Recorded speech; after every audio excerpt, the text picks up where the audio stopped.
तो हमारे सामने पहला क्वेश्चन आया है, a body oscillates with SHM according to the equation x is equals to 5 cos 2 pi t plus pi by 4 at t equals to 1.5 seconds. Calculate the displacement speed acceleration of the body. चलिए जाते हैं। तो NCERT का हमारा पहला question, okay, comparing the given equation.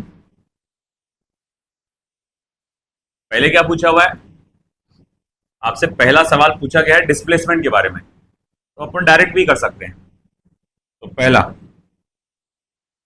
Eight t equals to 1.5 यानी कि 3/2 seconds, x is equals to 5 cos 2 pi 3/2 plus pi by 4।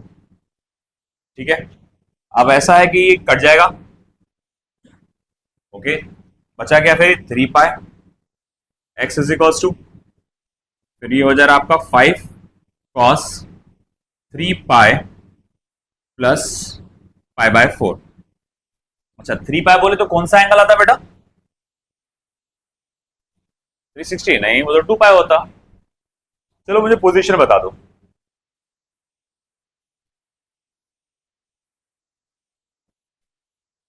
कौन सी पोजीशन पे आएंगे हम लोग? 90 डिग्री वाली। चलो एंगल को करो count, 0, pi by 2, pi, 3 pi by 2, 2 pi and 3 pi। मतलब आप 180 डिग्री वाली पोजीशन पे आते हैं, है ना, 180 डिग्री वाली पोजीशन पे आते हैं। तो 180 डिग्री वाली पोजीशन पे मुझे याद बताओ, cos of pi plus theta कितना होता? Cos of pi plus theta, add sugar to coffee. Pi plus theta कौन से क्वाड्रेंट का हो जाएगा? थर्ड क्वाड्रेंट का। कौन सा फंक्शन पॉजिटिव रहता है वहां पे? यहाँ कौन सा है? कॉस, तो ये निगेटिव आएगा। ठीक है, पहली बात तो ये निगेटिव आएगा। दूसरी बात, यहाँ पर पाई का मतलब 3 पाई है ना, मतलब 180 डिग्री वाला। तो मैं आपसे पूछूंगा sine of 180, sorry, cos of 180 plus theta कितना होता? कॉस ऑफ 180 प्लस थीटा कितना होता है? पहले तो माइनस साइन आएगा, हमने अभी देखा था, क्या आएगा?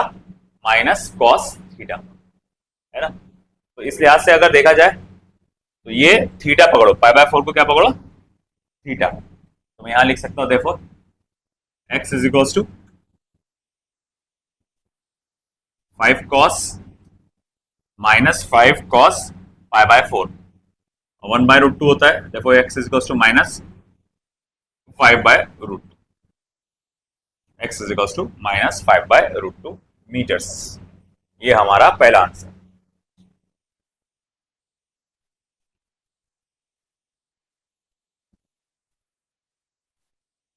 ठीक है, और अब अगले इस पे बढ़ते हम लोग।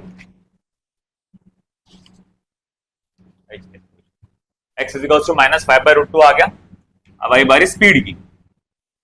स्पीड अगर निकालना है तो क्या फॉर्मूला है स्पीड का? वैसे तो a इंटू ओमेगा माइनस अपन कर सकते हैं उसके अंदर, मगर इसके अलावा कोई शॉर्टकट तरीका है क्या?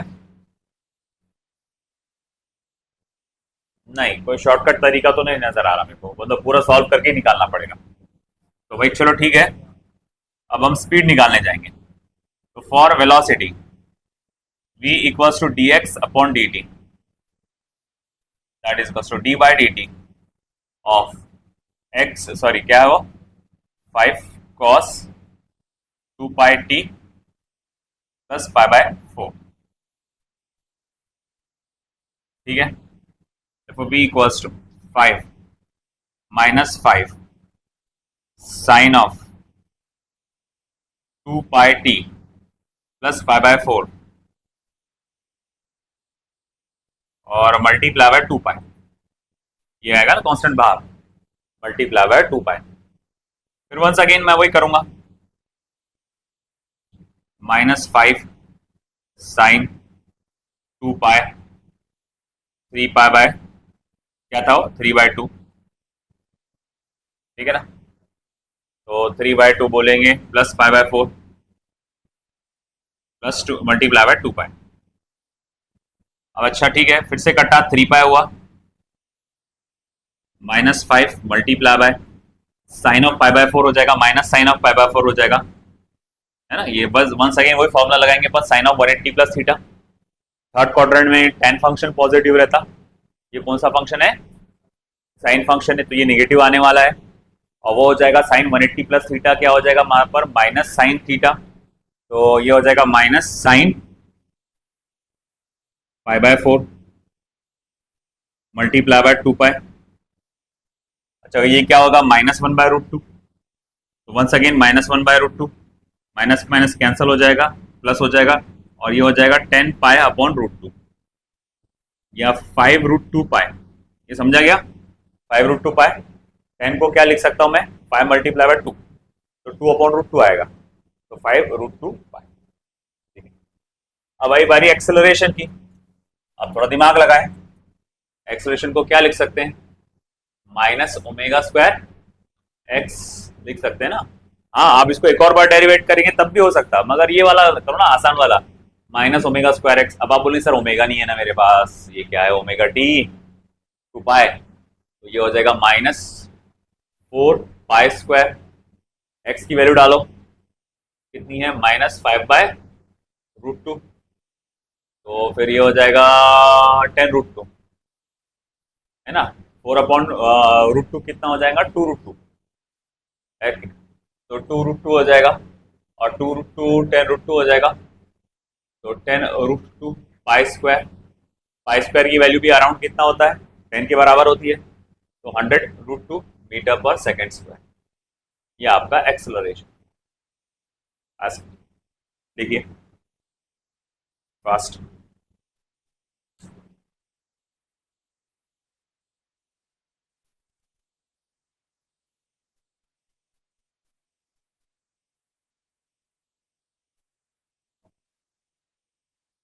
तो भैया देखो यहां पर जो हमारे पास ये न्यूमेरिकल आया है अगला, which of the following function of time represents periodic and non periodic motion, और साथ ही साथ give the period of each of the periodic motion.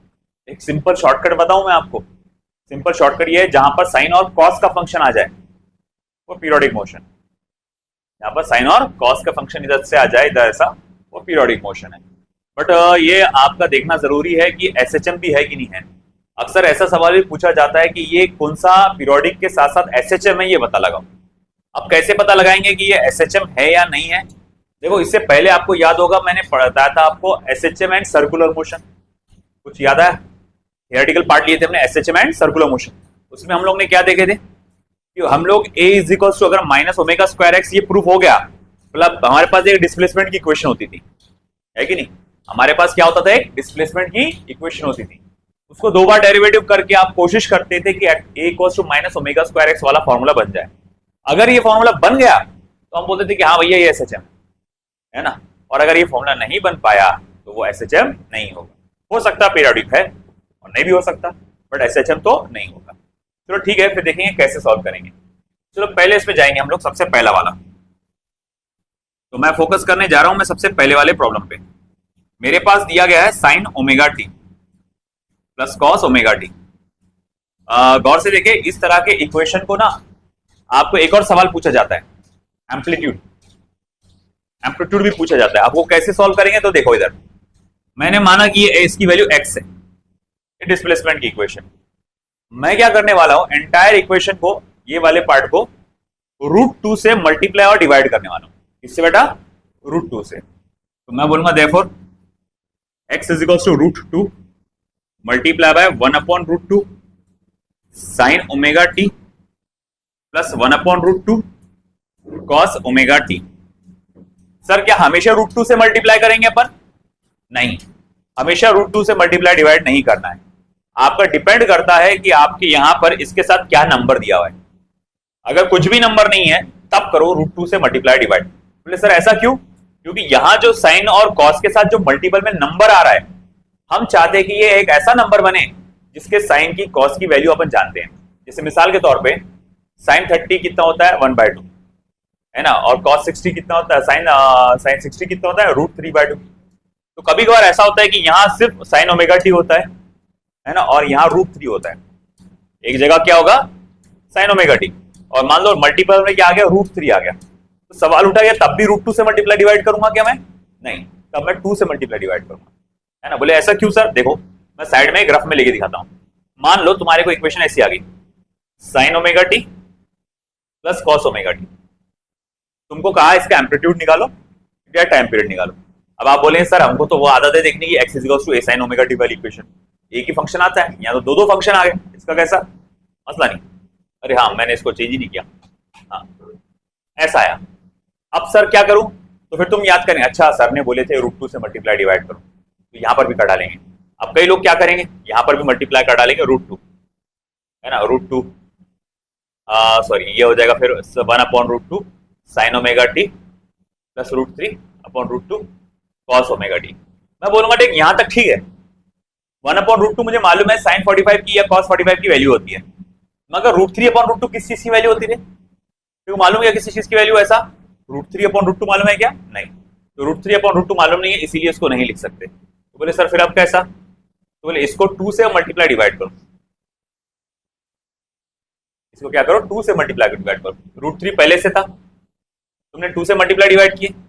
अब देखो यहाँ क्या है, आप इसको cos 60 लिख सकते हैं, इसको क्या लिख सकते हैं? cos 60, और इसको sin 60 लिख सकते हैं, है कि sin 60 is equals to √3/2, cos 60 is equals to 1/2।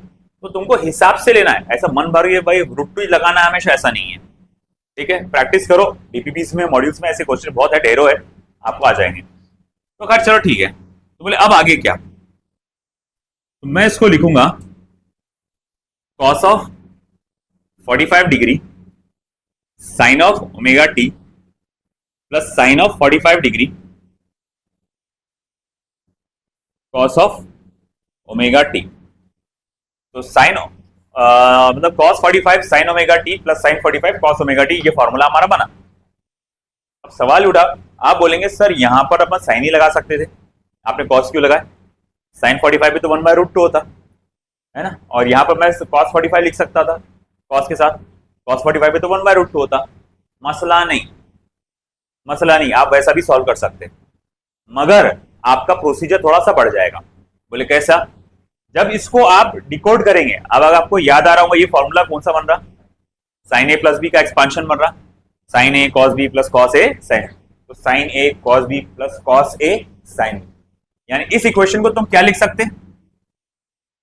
√2 sin of omega T plus 45 degree, तुम इस इक्वेशन को ऐसा लिख सकते है ना। हाँ बोले सर बिल्कुल हम ऐसा लिख सकते हैं, कोई मसला नहीं। तो अब एम्पलीट्यूड आ गया √2, एम्पलीट्यूड आ गया √2। अब आप बोलेंगे सर इसका कैसा, अगर मैं cos लिखता तो मसला क्या था?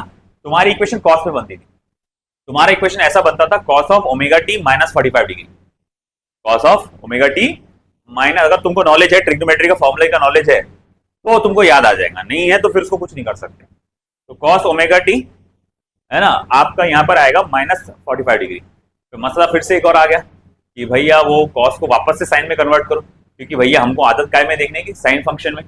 हमारा स्टैंडर्ड इक्वेशन क्या बोलता है? x is equals to a sin omega T plus alpha बोलता है ना, standard equation cos omega T plus alpha बोलता क्या? नहीं, तो मुझे cos को साइन में कन्वर्ट करना पड़ेगा, तो घुमा फिर आगे वही आना है, मगर काम बढ़ जाना है। इसीलिए आप कोशिश ये करो कि अगर यहाँ साइन फंक्शन है तो यहाँ cos आना चाहिए उसके मल्टीप्लिकेशन में, और अगर cos है तो उसके मल्टीप्लिकेशन में साइन, है ना। जैसे यहाँ पर sin ओमेगा टी, मैं इसको cos 60 लिख रहा, मैं चाहे तो उसको sin 30 भी लिख सकता था, मगर मैंने क्या बोला? cos 60, क्योंकि साइन के साथ क्या आना चाहिए? cos, और इसको क्या बोला फिर मैंने? sin 60। तो ये बातें ध्यान में रखो। अब तुम्हारे पास आ गया इक्वेशन, मैं बोलूंगा अच्छा ठीक है, अब ये जो इक्वेशन है x is equal to √2 sin omega T plus alpha है, अब इस इक्वेशन को तुम दो बार डेरिवेट करो, है ना। एक बार डेरिवेट करके देखते हैं, v is equal to √2 omega cos omega T plus 45 degree. अच्छा ठीक है, हो गया। एक और बार डेरिवेट करो, माइनस √2 ओमेगा स्क्वायर, है ना, sine omega T plus 45 degree. Omega square ही जो होगा ना, cos का माइनस साइन हो जाएगा, ओमेगा बाहर। फिर मैं बोलूंगा अरे यार √2 sin omega T plus 45 degree तो x हो रहा, तो मैं यहां लिख सकता, सॉरी a है ये expression, a equals to minus of omega square x, क्योंकि इसको छोड़ के, ओमेगा स्क्वायर को छोड़ के बाकी जितना भी आइटम आ रहा है वो क्या है? एक्सेलरेशन है। तो देखो अब ये फॉर्मूला आ गया। देखो मैं ये कह सकता it is an SHM as well as periodic. वो एसएचएम भी है और पीरियोडिक भी है। अब जो एसएचएम होता है वो पीरियोडिक तो होता ही है। Every SHM is an periodic motion, but every periodic motion is necessary not an SHM, है ना। उसके हटा हाथ वहां से, है ना। तो नॉट एन पीरियोडिक मोशन। और अगर टाइम पीरियड पूछा जाए तो क्या आएगा, and time period is equal to 2 pi by omega. और ओमेगा आप जानते हैं टी का मल्टीपल क्या, खाली से ओमेगा है, तो 2 पाई बाय ओमेगा। हाँ, अगर टी का मल्टीपल ट्वाइस ओमेगा होता, टी का मल्टीपल ट्वाइस ओमेगा होता, तो मैं क्या लिखता, T equals to 2 pi by upon twice omega. आई बात समझे। हमारा टी का जो भी मल्टीपल होता है वो कंप्लीटली ओमेगा होता है, एंगल ऑफ फ्रीक्वेंसी। आई बात समझे। तो अब ये हुआ हमारा पहला आंसर। हमारे बाकी के 3 और बाकी है। तो बोले बाकी के 3 कैसे, वो आसान है, कुछ खास नहीं है। अब देखो हमारे पास इक्वेशन जो है, आप दूसरी जो इक्वेशन है और से देखे बेटा, दूसरी equation x is equal to sine omega T plus cos 2 omega T plus sine 4 omega t, है ना। ओके, देखो ये एसएचएम है, ये भी एसएचएम है, अकेला अकेला, और ये अकेला इक्वेशन ये भी एसएचएम है ना। मगर मसला क्या है, तुमने 3 अलग अलग फ्रीक्वेंसी वाले एसएचएम को कंपेयर कर डाले, मतलब मिला दिए एक साथ।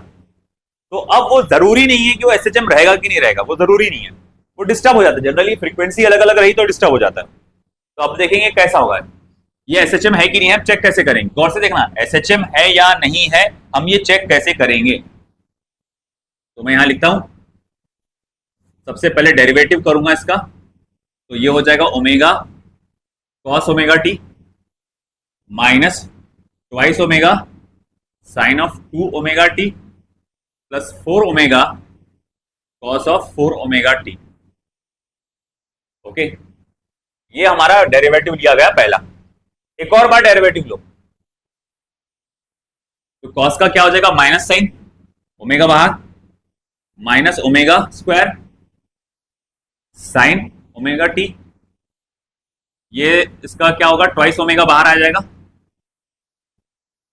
तो 4 omega square sine 2 omega T, और ये हो जाएगा minus 16 omega square sine omega T. Common चीज बाहर निकाल लो, माइनस ओमेगा स्क्वायर में बाहर निकाल लेता हूं, बचेगा क्या, sine omega T plus 4 sine 2 omega T plus 16 sine omega t. अच्छा एक बात बता, ऊपर लिखी हुई इक्वेशन और ब्रैकेट में लिखी हुई इक्वेशन क्या एग्जैक्टली सेम है। ऊपर लिखी हुई इक्वेशन एक्स की और ब्रैकेट में लिखी हुई इक्वेशन क्या एग्जैक्टली सेम है।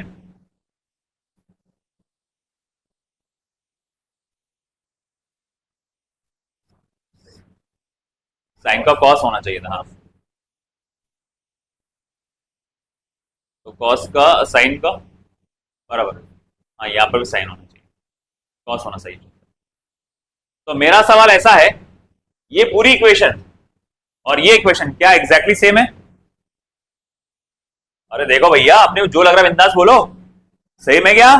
अरे नहीं ना, यहां cos 2 ओमेगा टी के मल्टीपल में क्या है, और यहां क्या है, sin 4 ओमेगा टी के मल्टीपल में यहां क्या है, और यहां क्या है। तो सेम कहां से हुआ। तो क्या मैं इस ब्रैकेट की जगह x डाल सकता हूं, डाल सकता हूं क्या, नहीं। तो मतलब मैं ये कहूंगा कि a is not equal to minus omega square x. मगर एसएचएम में a जो होता है वो इक्वल टू होता है माइनस ओमेगा स्क्वायर एक्स। तो मतलब ये क्या हुआ, it is not an SHM, it is not an SHM, ये एसएचएम नहीं है, एसएचएम तो नहीं है भैया। अच्छा चलो माना एसएचएम नहीं है, तो क्या पीरियोडिक मोशन है कि, जी हाँ it is a periodic motion, it is a periodic motion. अच्छा आपको कैसे पता चला पीरियोडिक मोशन, क्योंकि यहां पर साइन कॉस फंक्शन का एडिशन है, टैन फंक्शन पीरियोडिक नहीं है, tan फंक्शन पीरियोडिक नहीं है, साइन और कॉस है। तो साइन और कॉस फंक्शन जो होता है वो पीरियोडिक मोशन होता है, और इसी कारण से अगर हम लोग कहा जाएगा कि ये जो है एक पीरियोडिक मोशन है मगर एसएचएम नहीं है। मतलब पीरियोडिक मोशन एक ऐसा मोशन जो बार बार रिपीट होता रहता है। मगर ऐसे तो बहुत सारे मोशन है, रोटेशनल मोशन भी है पीरियोडिक मोशन, सर्कुलर मोशन भी पीरियोडिक मोशन है ना, ऑसिलेशन भी एक पीरियोडिक मोशन है। आप वैगल शेप में जाओगे तो ये भी एक पीरियोडिक मोशन है ना, इन्फिनिटी लूप भी बहुत सारे ऐसे अलग अलग टाइप के। मतलब बस वापस तुमको उसी जगह पर आना है घुमा फिरा के। तो भैया ये पीरियोडिक मोशन नहीं है, एसएचएम नहीं है मगर पीरियोडिक मोशन है। कि साइन कॉस और tan साइन कॉस का फंक्शन जब भी कहीं ऐड होता है तो वो पीरियोडिक मोशन ही होता है। अच्छा चलो ठीक है, मान लिया। What about the third and fourth one? अरे ये तो बहुत आसान है।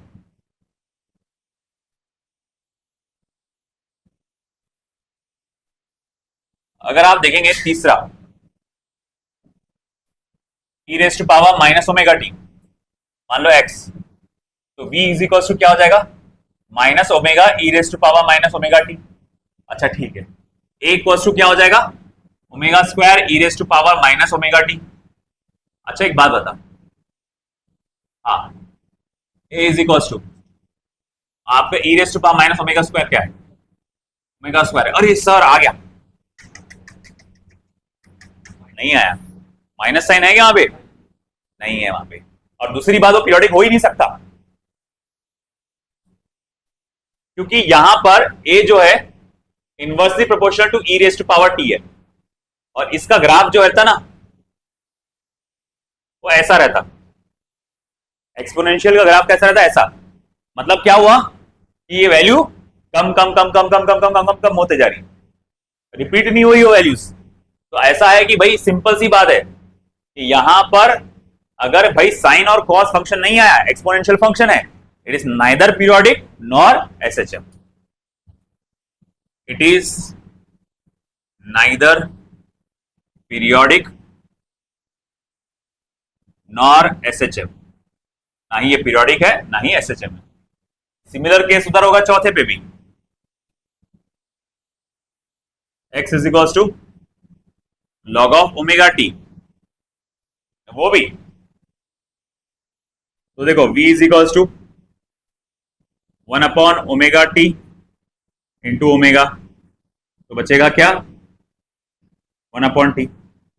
ए equals to minus 1 upon T square. अरे भैया ये तो कुछ का कुछ बन गया, इसको तो ओमेगा स्क्वायर एक्स भी नहीं बोल सकता मैं, प्लस ओमेगा स्क्वायर एक्स भी, बहुत ही कुछ अलग अलग बन गया है ना। तो भैया मैं बोलूंगा again, neither periodic nor SHM, लिख लो।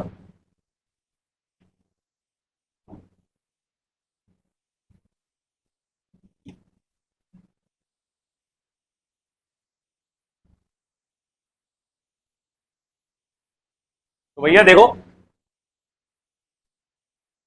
हमारे सामने यहां मौजूद है अगला क्वेश्चन एनसीईआरटी का। इनमें से कौन सा फंक्शन जो है टाइम का वो रिप्रेजेंट करता है सिंपल हार्मोनिक मोशन और साथ ही साथ पीरियोडिक मोशन, मगर सिंपल हार्मोनिक मोशन नहीं है। इधर पीरियड इन ईच केस, आसान है।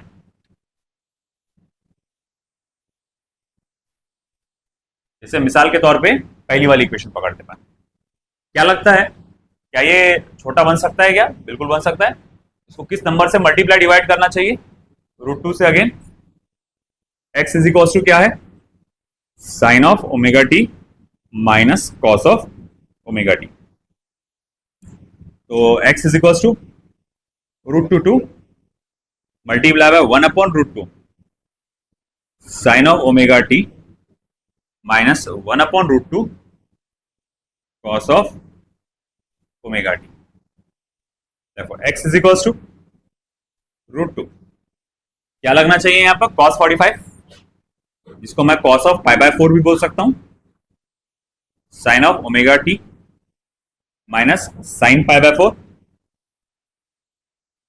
cos of omega T. बोला था ना मैंने कि अगर cos है साइन है तो उसके साथ cos वाला लगाओ, cos है तो साइन वाला लगाओ। √2, तो ये हो जाएगा कितना बेटा? Sine omega T minus π/4, sine omega T minus π/4 का ये फंक्शन बन जाएगा। ओके ठीक है, अब इसको देखकर ही साफ समझ में आ रहा है कि भैया अगर ये सिर्फ डिस्प्लेसमेंट की इक्वेशन है और बिल्कुल स्टैंडर्ड इक्वेशन के बराबर है ना, तो मैं थोड़ा सा देखो, अब ये मुझे मालूम है ऑलरेडी, तो मैं इसको ऐसा बोलूंगा, after derivating 2 times we can obtain, तो 2 बार डेरिवेटिव करने के बाद हम क्या हासिल कर सकते हैं, a directly proportional to minus x, therefore it is an SHM as well as periodic. हम लोग ने तो बोला था ना कि जो एसएचएम होता है वो तो पीरियोडिक होता ही है। अच्छा ठीक है, माना पीरियोडिक है, तो टाइम पीरियड कितना है, where time period is equals to 2 pi by omega, ये टाइम पीरियड है। अच्छा चलो मान लिया, what about the second one, तो इसका क्या साइन स्क्वायर ओमेगा टी का देखते हैं बोले। चलो दूसरी तरफ x is equals to sine square omega t, है ना, x is equals to sine square omega t, v equals to क्या हो जाएगा 2 साइन ओमेगा टी। अब साइन ओमेगा टी का डेरिवेटिव लेंगे तो cos omega t into omega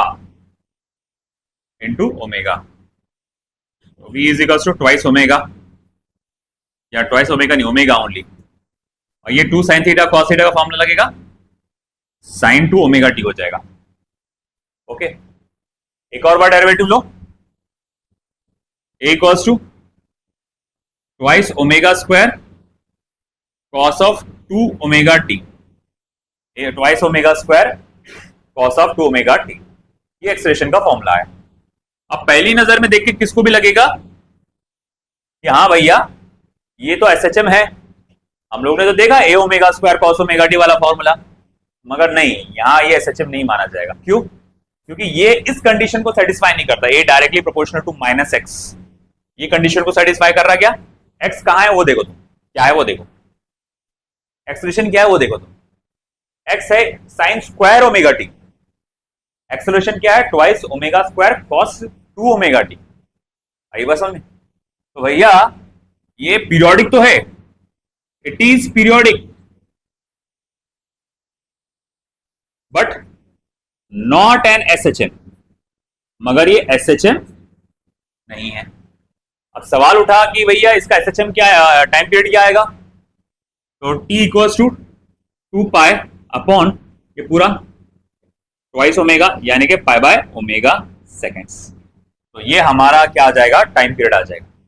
तो ये पीरियोडिक तो था बट एसएचएम नहीं था, और उसका टाइम पीरियड हम लोग ने ढूंढ के निकाला।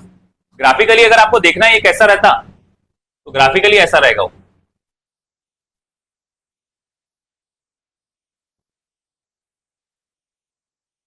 बोलेंगे आप सर एसएचएम तो है, नहीं है, ये पूरा ग्राफ कहां एग्जिस्ट कर रहा, पॉजिटिव रीजन में, मतलब वो डायरेक्शन चेंज नहीं कर रहा, बस उसकी वैल्यू कम ज्यादा हो रही है ना, तो भैया ये डायरेक्शन चेंज नहीं कर रहा, तो इसलिए ये एसएचएम नहीं है। अगर इसकी ग्राफ बनाना की जरूरत पड़ी तो पूछता नहीं, मैं बता रहा हूं ऐसे, ठीक है, लिख लो।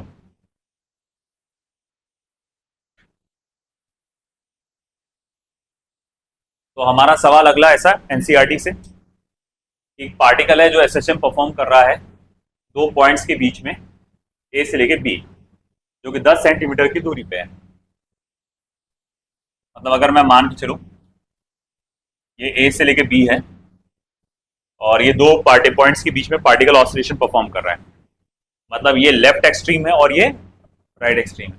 उसने बोला भी है कि ए से बी वाला जो डायरेक्शन है वो पॉजिटिव है, मतलब ये पॉजिटिव है, तो ठीक है, मान लो कि ये मीन पोजीशन है, तो उसने तुमसे पूछा है पता लगाओ साइंस ऑफ, साइन का पता लगाए, पॉजिटिव नेगेटिव इतना ही बताना है आपको, वेलोसिटी का, एक्सेलरेशन का और फोर्स का on the particle when it is at, जब वो कहां होगा, at the end of A, at the end of B, at the mid point of A B towards A, ये सारे जो आपको अलग अलग सिग्नल दिए। चलो ठीक है, पता लगाते हैं एक एक करके। तो जब एट द एंड ऑफ ए होगा,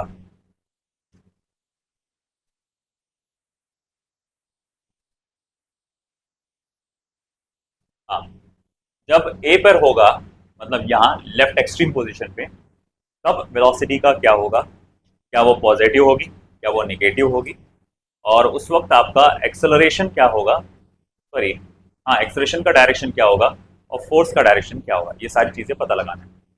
क्या लगता है आपको वेलोसिटी का फॉर्मूला क्या है? v is equal to omega under root of A square minus x square, isn't it? ये हमारे पास वेलोसिटी का फॉर्मूला है। जब वो लेफ्ट एक्सट्रीम पोजीशन पे होगा, तुमको नहीं लगता उसका जो डिस्प्लेसमेंट है वो एम्पलीट्यूड के बराबर है, और एक्सट्रीम पोजीशन पे वेलोसिटी क्या होती? जीरो। तो मैं यहाँ बोलूंगा देयरफॉर वेलोसिटी क्या है? जीरो है, ना पॉजिटिव है ना नेगेटिव। यार तू सीधा बैठना चैन से, इतना क्या लगाव है, बार बार उसके हाथों में हाथ पकड़ रहा उसने। तो इधर सीधा बैठना, तू सीधा बैठना, वो जब देखो यू। तो भाई अब देखो, तो अब यहां पर जो डिस्प्लेसमेंट है वो एम्पलीट्यूड के बराबर है, बस डिस्प्लेसमेंट जो है वो एम्पलीट्यूड के बराबर है। अब एक्सट्रीम पोजीशन पे हमको मालूम है वेलोसिटी जीरो होती है। अब आई बारी एक्सेलरेशन की, वो होता है माइनस ओमेगा स्क्वायर एक्स। ये एक्स मतलब यहां पर डिस्प्लेसमेंट ऑलरेडी क्या रहेगा? निगेटिव। इस पर्टिकुलर पॉइंट पे डिस्प्लेसमेंट क्या रहेगा? निगेटिव। तो एक्स विल बी निगेटिव। अगर एक्स निगेटिव रहा तो देखो ऑलरेडी एक्सप्रेशन के साइन फॉर्मूले में क्या? Minus sine. एक्स की वैल्यू निगेटिव में डालोगे, एक्सप्रेशन क्या हो जाएगा? पॉजिटिव। तो ये हमारा एक्सप्रेशन का आ गया साइन। और जैसा एक्सेलरेशन का साइन होता है वैसी फोर्स का होगा। फोर्स क्या होता है? Mass into acceleration. मास तो स्केलर क्वांटिटी है, इकलौता एक्सेलरेशन है जो वेक्टर क्वांटिटी है। तो भैया अगर एक्सेलरेशन पॉजिटिव तो फोर्स भी बोलेगा भाई मैं भी पॉजिटिव। तो भाई F is equal to positive. अब आई बारी इसकी, at the end of B, ये वाला पार्ट मैं बोलूंगा बताओ वेलोसिटी का क्या होगा? अरे वेलोसिटी तो फिर से जीरो। एक्सेलरेशन का क्या होगा? एक्सेलरेशन का फॉर्मूला है minus omega square x. X है पॉजिटिव, तो एक्सेलरेशन भी क्या होगा? पॉजिटिव। तो फोर्स भी क्या होगा? Positive.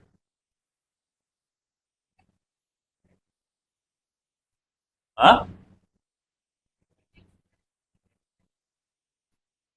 Sorry sorry sorry, negative. तो फोर्स भी नेगेटिव। तीसरा, eight the mid point towards ए, यहां पे ए की तरफ बढ़ रहा है वो, तो at the mid point towards A B is equal to क्या रहेगा? Minus A omega. Left side में बढ़ रहा हूं, लेफ्ट साइड की डायरेक्शन है, तो माइनस ए ओमेगा। अच्छा ठीक है, एक्सेलरेशन क्या रहेगा? जीरो, और फोर्स भी क्या रहेगा? Zero. D option, 2 centimetre away from B going to A, मतलब वो 2 सेंटीमीटर अवे फ्रॉम बी मतलब यहां, और ए की तरफ जा रहा है, तो उसका डायरेक्शन किधर है वेलोसिटी का? लेफ्ट साइड में, नेगेटिव साइड में। तो वेलोसिटी जो भी रहेगी वो क्या रहेगी? नेगेटिव रहेगी। ठीक है, और वेलोसिटी नेगेटिव रहेगी और एक्सेलरेशन आपका वो भी नेगेटिव रहेगा और फोर्स वो भी नेगेटिव रहेगा। बोले ऐसा क्यों? क्योंकि देखो अभी भी वो कहां पर है? मीन पोजीशन के राइट साइड में ही है वो। अगर मीन पोजीशन के राइट साइड में है तो उसकी जो पोजीशन है वो कैसी है? प्लस में आएगी। डिस्प्लेसमेंट वो काय में आएगा? प्लस में। अगर एक्स की वैल्यू मैं प्लस में डालूंगा तो भैया एक्सेलरेशन काय में आएगा? नेगेटिव, तो फोर्स भी नेगेटिव में आएगा। और फिर उसके बाद E at 3 centimetre away from B A going to B, मतलब यहां से ए से कुछ 3 सेंटीमीटर की दूरी पे और बी की तरफ बढ़ता हुआ। अब अगर ऐसा देखा जाए तो वेलोसिटी इस वक्त क्या रहेगी?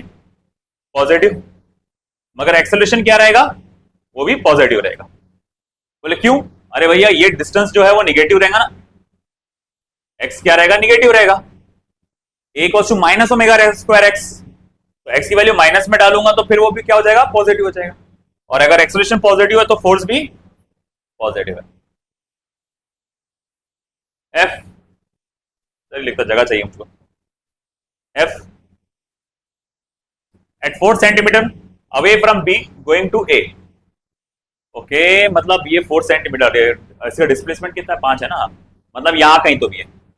Going to A. तो वंस अगेन सेम है ना, velocity negative, acceleration negative, force negative. तो वंस अगेन सेम आएगा, वेलोसिटी निगेटिव, एक्सेलरेशन निगेटिव,